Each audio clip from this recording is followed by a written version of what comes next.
The other thing that happens a lot with Bitcoin is there's a lot of misinformation that gets put out there. So one of the things they say, there was an article that came out that, you know, crypto is being used for Hamas right after the October 7th attack, right? Since then, Israel has killed somewhere in the neighborhood of 25,000 Palestinians, over 12,000 of them were children. But this is the part of the fear mongering is it's, oh, Hamas is using crypto. And they just put these blanket statements out there to incite fear. And then someone hears it and goes, oh, yeah, that's why I don't like crypto because Hamas is using it. What? Doesn't make any sense. The Congressman Emmer gets the head of FinCEN to admit that the Wallstreet Journal article about crypto being used to fund Hamas was inaccurate and that terrorists prefer to use traditional services to move money. You want to know why? Because with the blockchain, you can track it. It's easy to track. But I want you guys to see this. Look at this.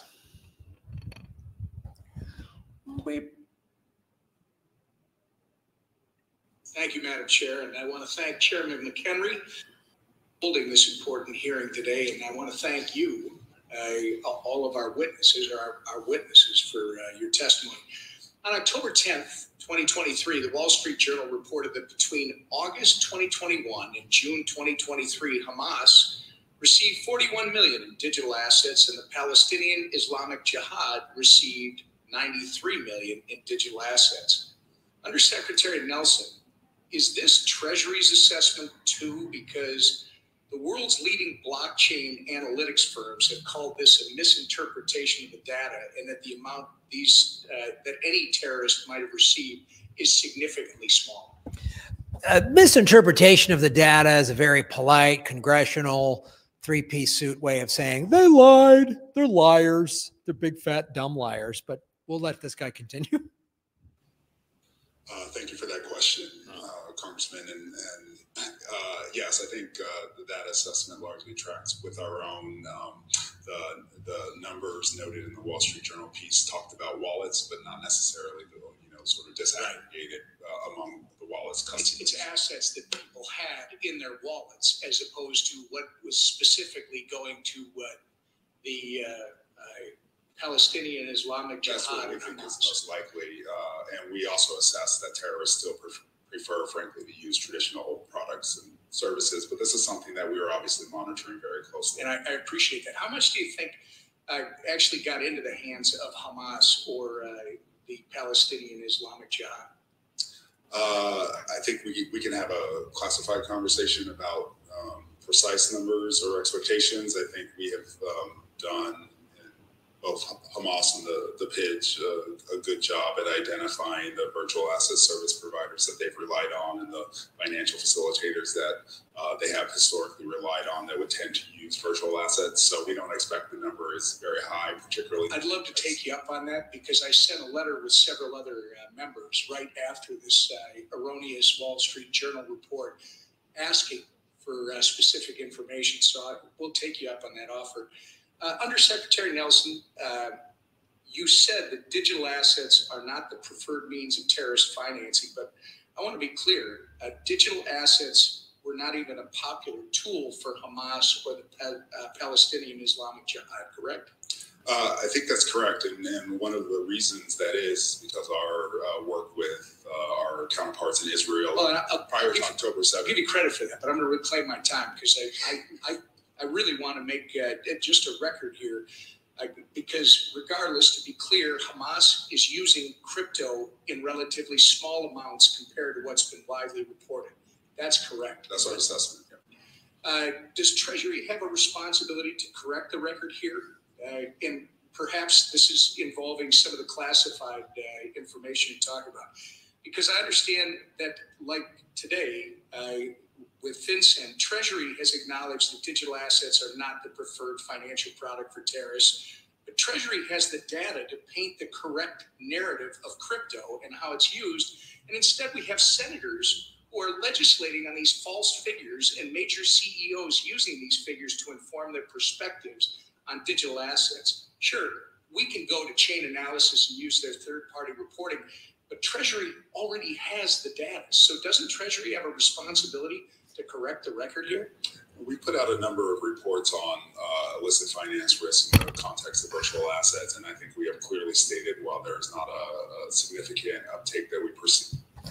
That answer feels very like, well, blah, blah, blah. He called a point. Why don't you guys just say the truth? You have the information. Why don't you put out the truth?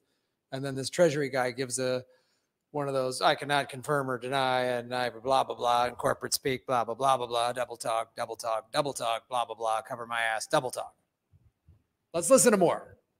Currently, that it is an area of opportunity that we know terrorist groups could use, and we have seen some, not Hamas necessarily, but other terrorist organizations, particularly focused on the ability to use crypto to move their finance. I appreciate that, but I'm talking about the misinformation that the Wall Street Journal has suggested, and that certain senators are doing, trying to base legislation on that would literally destroy innovation in this country. And I take it that you don't have a position then as to whether Treasury has an obligation to correct this record with the data that they have. It seems to me that they would. I want to thank you and your colleague for being here again today. And in my opinion, the Treasury must do a better job with all the data it has to paint an accurate narrative of digital assets and not perpetuate a false one. With that, Madam Chair, I yield back.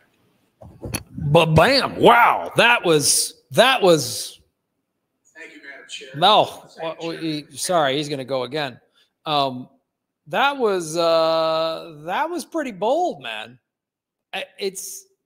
That's amazing that he's calling out the Treasury Department and saying, "Why aren't you guys just more accurate?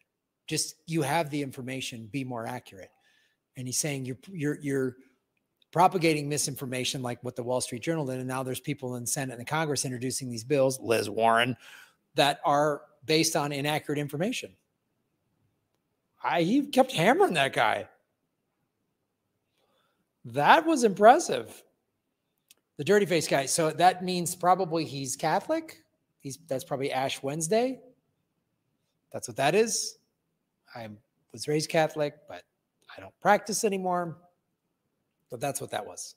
That's my guess is what that was. Didn't just walk to work today with like coal dust on his head and nobody said, "Hey, dude, you might want to." So that's what that is. And what keeps asking what that is. That means he's a Catholic. More than likely. That's Ash Wednesday, which I believe is today. Right? The dirty face guy should ask how the biggest terrorists in Gaza, which are the Israeli IDF, how's the IDF? Yeah, exactly. What a great point. Thank you for bringing that up. Why, if we're going to talk about financing, like Hamas is not committing a genocide. No, I'm not pro-Hamas. This show is not pro-Hamas.